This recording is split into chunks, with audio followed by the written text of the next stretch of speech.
দেখতে পাচ্ছেন, চিনতে পারছেন, এটা কিন্তু জলঙ্গি রেল ব্রিজ।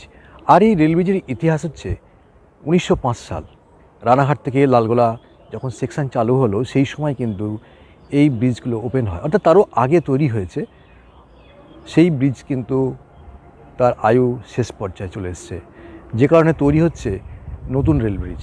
কিন্তু আজকের এই টপিকে থাকছে এই ব্রিজের ইতিহাস। 1939 সাল থেকে 1945, তখন ব্রিটিশরা কিন্তু ধুবুলিয়ায় যে অর্থাৎ বায়ুসেনার যে ঘাঁটি ছিল সেখানে সামরিক সরঞ্জাম পাঠানোর জন্য কিন্তু এই ব্রিজটিকে ব্যবহার করত। কিন্তু এই ব্রিজটির উপর দিয়ে নিয়ে যেতে হচ্ছে জলঙ্গির ওপারে।